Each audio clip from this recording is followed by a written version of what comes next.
say that wholeheartedly. I fully believe this is the best video quality I have ever personally seen.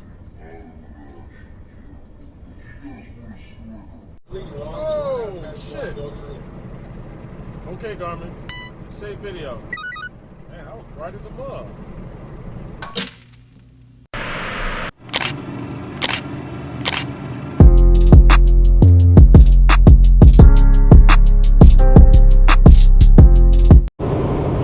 So we are back in the seat, episode 2. I had to chop it up because the first one was too long. So we are part 2ing this drive towards Safford, Arizona. All right, let's go on and make this turn real quick.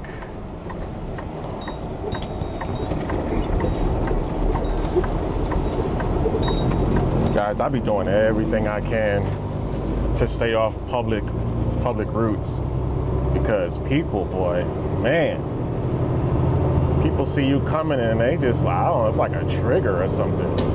I don't be having time for that. Oh no, oh no. So I'll be trying to stay off the beaten path as much as I can to avoid the BS. Yeah, of course this thing is on. So anyways, how are you guys doing? Talk to me now, talk to me. Okay, so we have the Action 5 Pro on 10-bit normal mode, and I've customized it. We're at 1030, 1080, 30 frames per second. I record at 1080 for my work vlogs because I can record an hour and a half, 2 hours of footage and have to edit it in such a short time. So the files move around faster when they're at 1080p. Not to mention, no one's watching my channel on 4K. Like, who's even, if you're watching YouTube on your cell phone right now, put in the comments below, what resolution is it at right now? Like, what is it at? What is it right now? Videos are really more about the audio. I mean, the story also, right? Telling a good story and then having good audio. And I think I got that covered. I think so. If this was one of those really old trucks that's just no soundproofing or no sound deadening, it'd be loud as hell in here right now, and I'd have to really tweak the audio. So right now I'm using a DJI Mic 2. It's in my shirt right now. I always have my DJI Mic 2 in my shirts. If I'm vlogging, let's just say I'm outside and I'm vlogging, I might use the DJI's lav mic plugged into the DJI Mic 2's microphone. I may go that route because the DJI lav mic makes your audio a little bit louder. So should I say it's a little more sensitive to sound? So inside this noisy environment of this truck, it's just too much ambient noise. You guys would hear a little too much of that low end bass that happens inside the cab of this truck. You would hear it in the audio. So I would usually just do the Mic 2 in my shirt with the wind muff, and that's it, you know?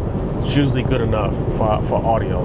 Right now, in my opinion, I feel like the Action 4, between the Ace Pro, the Action 4, and the Action 5 Pro, the Action 4 is still kind of giving me the most. Like, I can see the most out of the picture coming from that camera.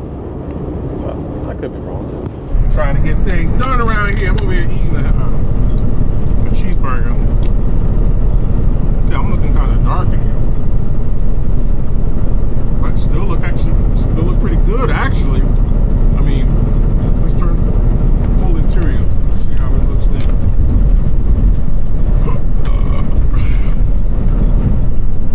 Yeah, don't look bad at all. Alright, let me finish eating this food. This is what we call extreme low light conditions. Can you see me? No. All right.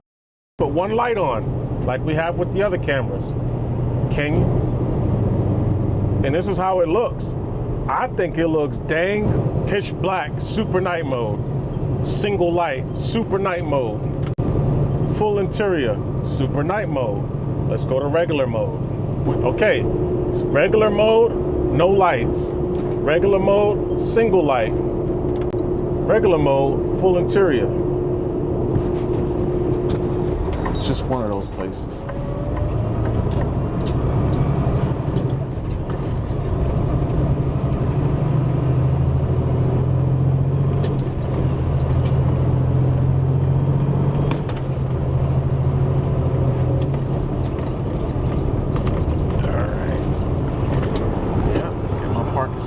front and center.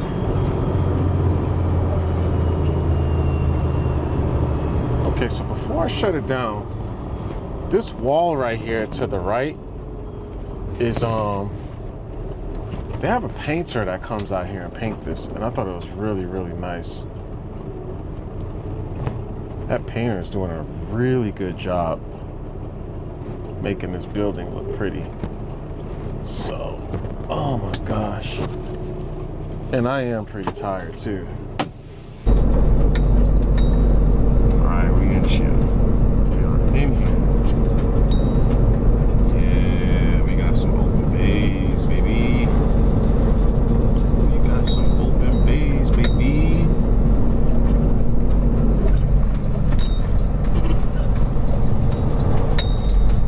Oh man, it's early, y'all. It's early. I only slept for about 4.5 hours.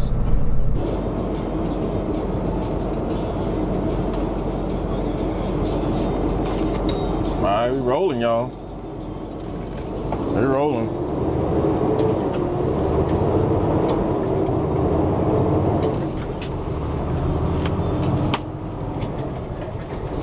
See how long it takes us to get to Phoenix. Every time I turn around, Interstate 10, I just can't seem to find, like, not seem to find, but this interstate is always, it's never a hard interstate to drive. Always something going on here on this interstate. And here we are. I guess someone's gonna get airlifted. I hate to see that, Bill. I just don't know how that happened. Yeah, that guy, I guess they're figuring out they're gonna push it out of the way. Jeez Louise. I just don't know.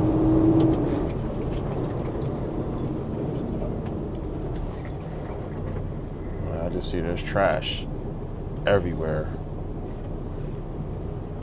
There's people everywhere. Jeez, I'm guessing all of that paper and stuff came out of something. Camper?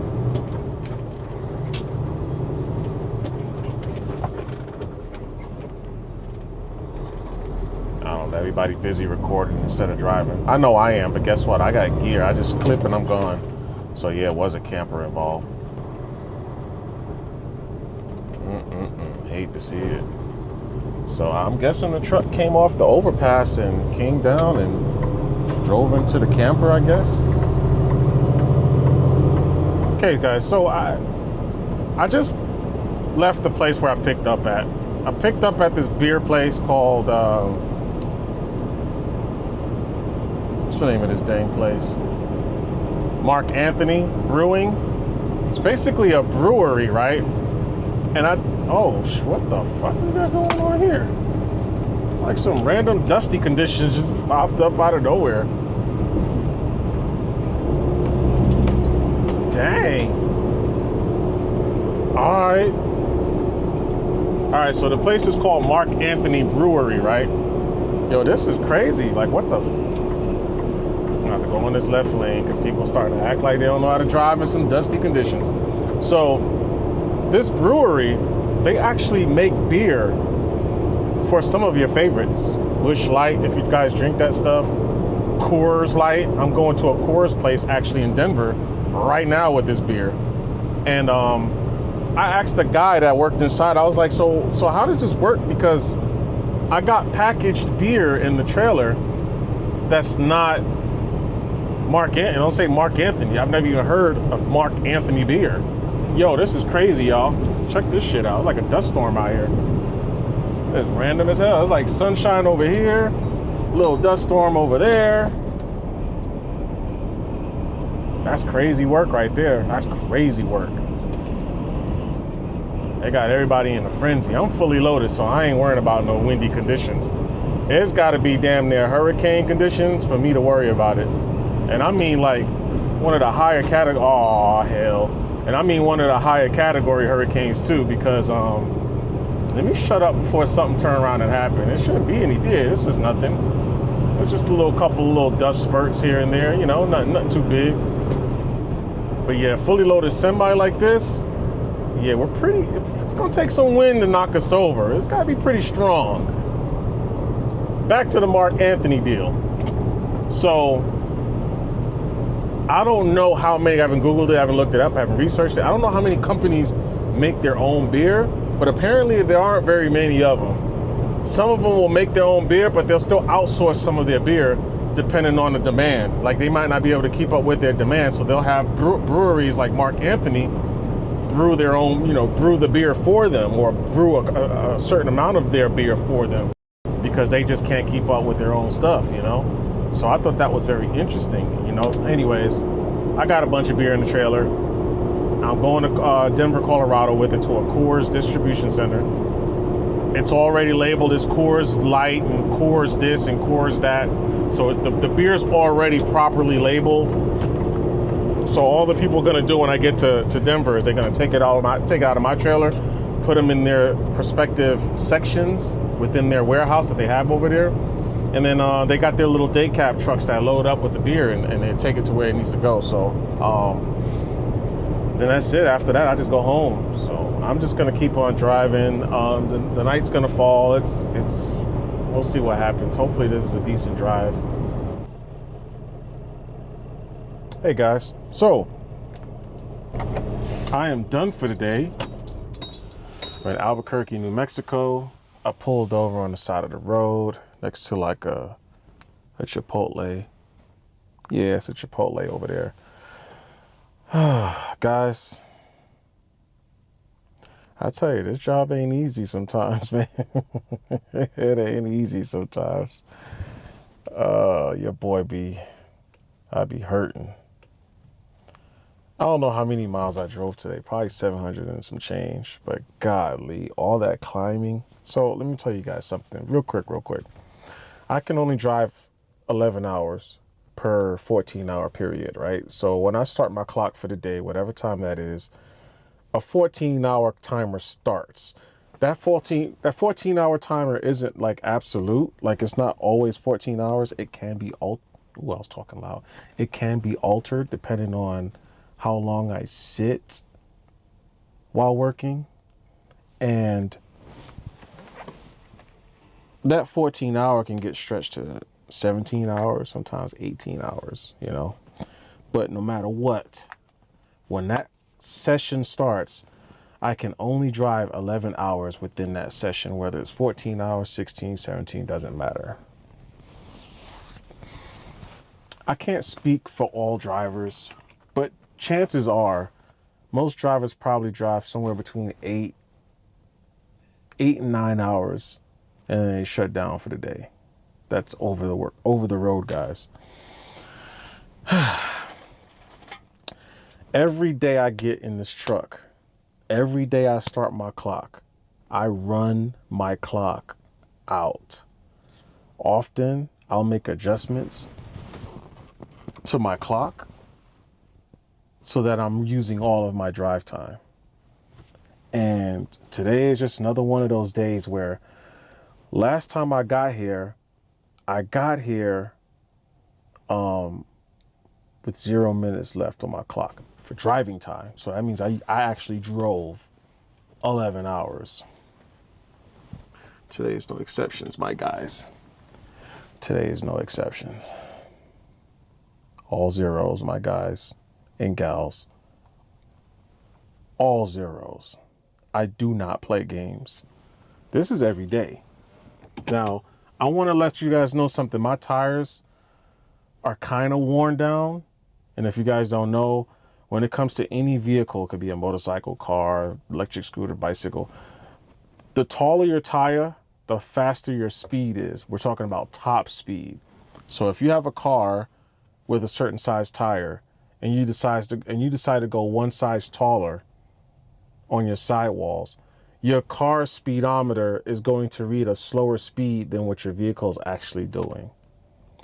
This goes for any vehicle, like I just told you.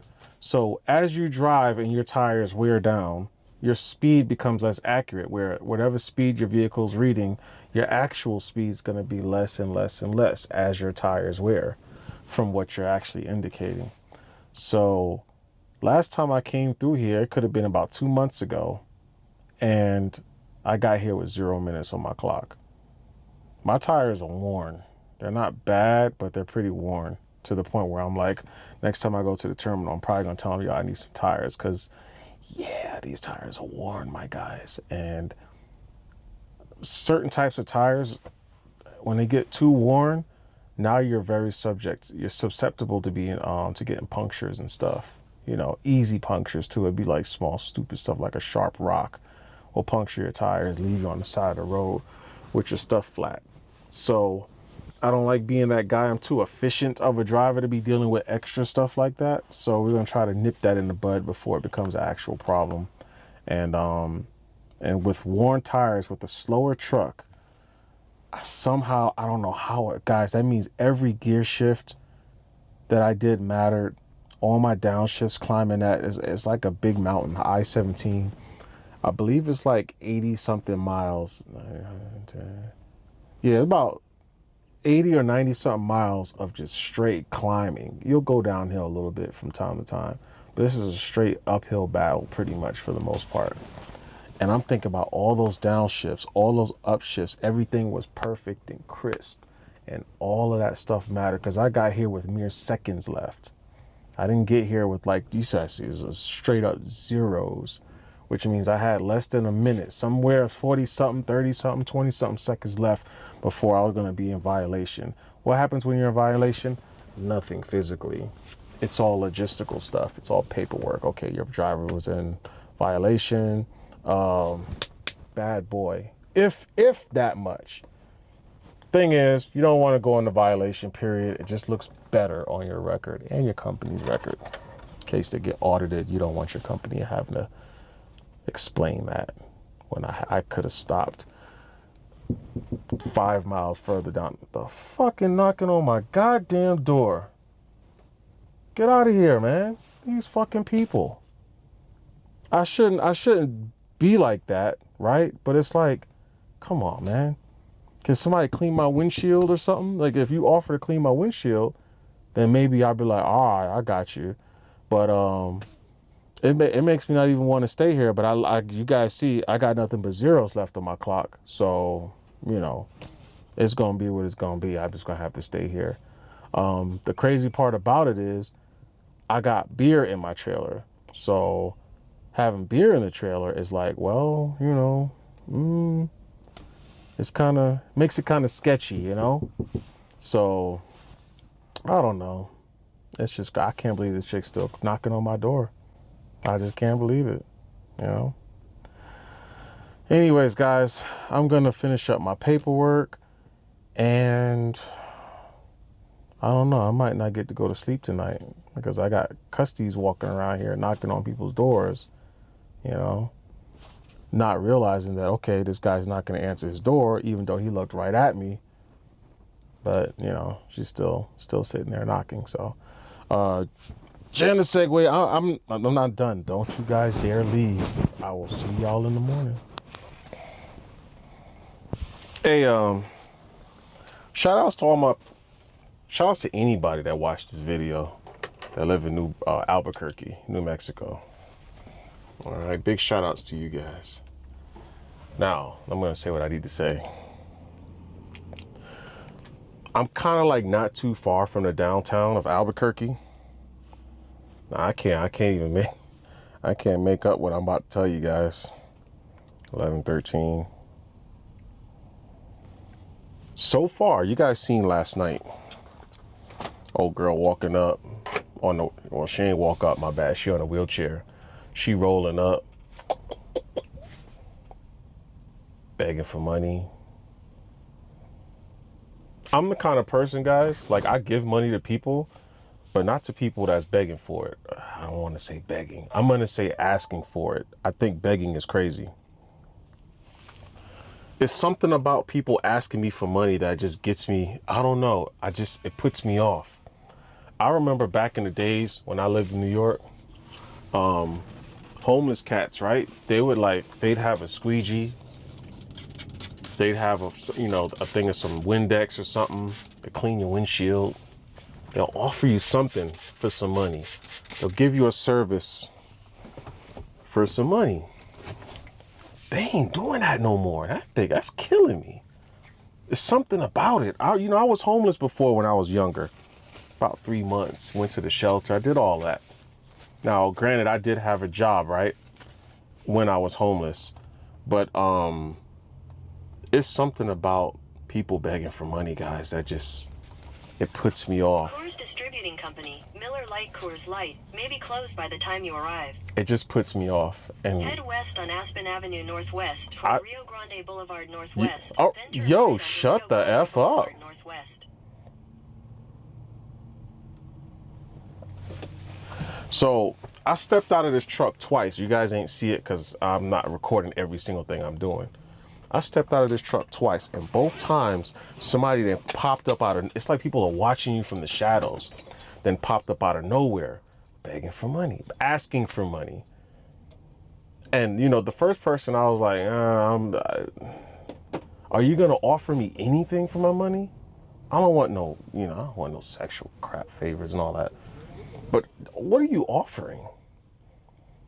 You guys see how many minutes I had left on my clock today. I had 0 minutes. I worked hard for this money, man. I worked hard for it. And although I'll give money to people, it's a tough subject for me because I don't like to judge people in a negative way. I don't like to act no, that's not what I want to say. I don't like to act negative towards people based off my judgment. So if I look at somebody and say there's a damn crackhead right there, I don't want to treat them like a crackhead because it's not right. I don't know. What's right and what's wrong is always subjective, right? I mean, we determine what we're going to think is right and what we're going to say is wrong. That's just how it works. We make that decision as humans. But I don't like to, if it's going to be something negative, I don't like to put that on nobody because it's not fair. It's just not fair. You don't know what their situation is, And if it was you, if it was somebody you love, maybe you didn't know they were in that situation, would you want people mistreating them, treating them like they're a second or third class citizen? Probably not. So try not to do that to people. I stepped out of this truck 3 times and was asked for money, and you guys wouldn't believe the second one. The second one was an Indian guy, and this gentleman driving a Nissan the QX30, the big SUV, the Nissan Armada's version of the Infiniti. He was driving the Infiniti version, and he's trying to offer me some ring that he have from, I'm guessing, from his country. And he's like, just give me something. I want to buy some food for I don't have money. His gas is, everything he said was contradicting itself, from him not having no money to his gas is low to he just want to get something to feed his baby. I mean, he said all kinds of contradictory things.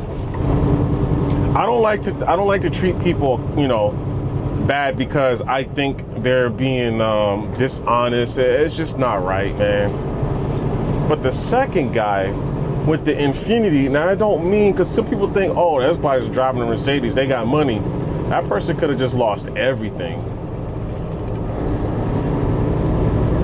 And I don't know, it's kind of weird driving an Infiniti SUV. This guy was leaving the gas station. He just literally filled up. I was looking at him as I was walking towards my truck. And maybe he didn't think I saw him filling up. Looked totally fine to me, but who am I to judge somebody, Like, who am I to make that judgment call on someone? I don't like to feel like I'm the person. What's the words I want to use? I don't want to feel like a judge, like I have the power to control someone's livelihood. I don't know if that makes sense. Because basically people are wanting something from me that I have, and depending on how I want to look at it, I can look at it as this a make or break them kind of thing. You know what? This is ridiculous. Like, nobody knows where they're going.